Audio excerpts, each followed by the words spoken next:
जय माता दी दोस्तों। ओम नमः शिवाय। आप सभी का बहुत बहुत स्वागत है। आज हम सभी भक्तजन माता गंगा और जमुना जी की कथा सुनेंगे। यह कथा बड़ी ही शुभमयी है। साथ ही यह भी कहा जाता है कि जो कोई भी भक्त इस कथा को श्रद्धापूर्वक सुनता है उसके सभी पाप माता गंगा की कृपा से नष्ट हो जाते हैं। तो आइए माता की कृपा से कथा को प्रारंभ करते हैं। आप सभी कथा को सुनने से पहले वीडियो को लाइक ज़रूर करें। साथ ही में हमारे चैनल को सब्सक्राइब भी करें ताकि आप सभी को ऐसी ही कथाएं सुनने को मिलें और माता रानी की कृपा आप सभी पर बनी रहे। तो प्रेम से बोलिए, माँ गंगे की जय हो, माँ जमुना की जय हो।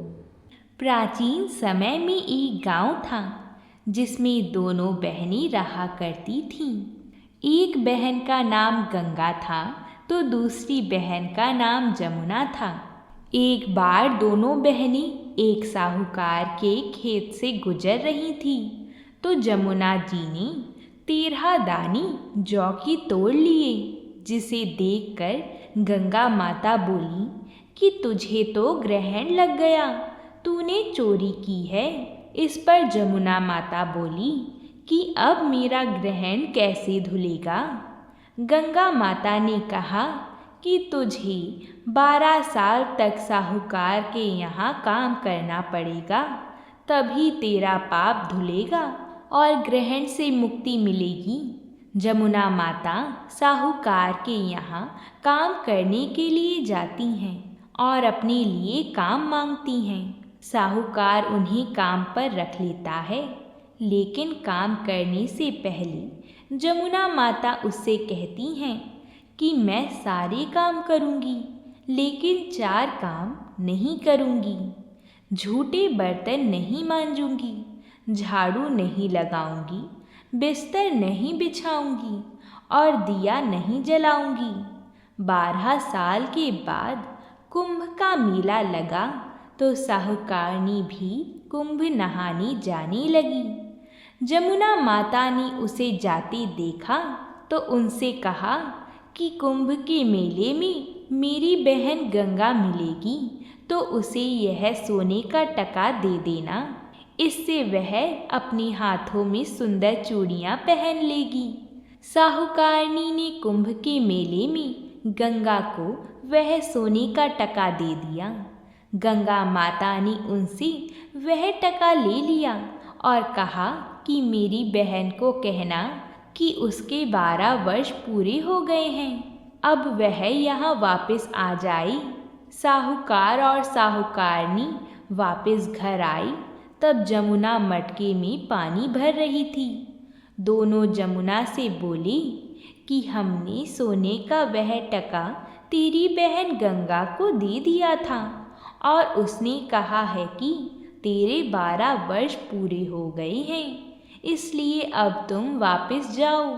यह समाचार सुनते ही जमुना माता सहस्त्रधारा में बदल गईं और बहने लगीं। जमुना माता का यह रूप देखकर साहूकार और साहूकारनी परेशान हो गए कि हमारे घर में जमुना माता ने काम किया, हमें तो अब पाप लगेगा, हम यह पाप कैसे उतारेंगी।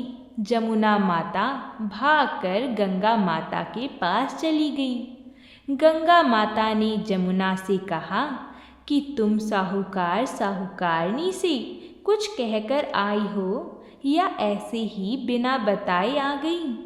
तब जमुना माता बोली कि मैं तो कुछ भी बताकर नहीं आई हूँ। गंगा माता ने कहा कि जा उन्हें धीरज दे आ, नहीं तो उन्हें जीवन भर असंतोष ही रहेगा। गंगा माता के कहने पर जमुना माता ने साहूकार और साहूकारनी को सपने में दर्शन दिए और कहा कि तुम दोनों उल्टे माथे क्यों पड़े हो, जाओ उठकर खाओ पियो।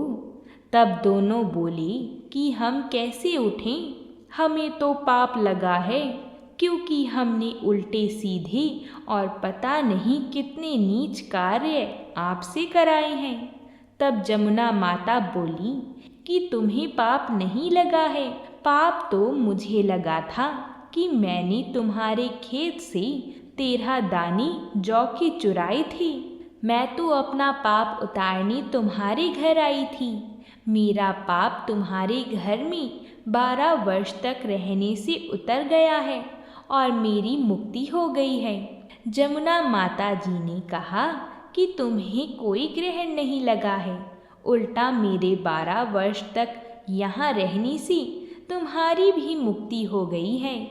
यह कहकर जमुना माता स्वप्न से अंतर्ध्यान हो गईं। दोनों पति पत्नी उठकर देखते हैं कि उनके घर में पहले से भी अधिक धन हो गया है। हे जमुना माता, जैसे आपने साहूकार और साहूकारनी की मुक्ति कराई, वैसे ही आप अपने सभी भक्तों की कराना। बोलिए जमुना माता की जय हो, गंगा माता की जय हो। अगर आप सभी को हमारी ये कथा पसंद आई हो तो वीडियो को लाइक ज़रूर करिएगा। साथ ही कमेंट बॉक्स में हर हर गंगे ज़रूर लिखिएगा। प्रेम से बोलिए जय माता दी।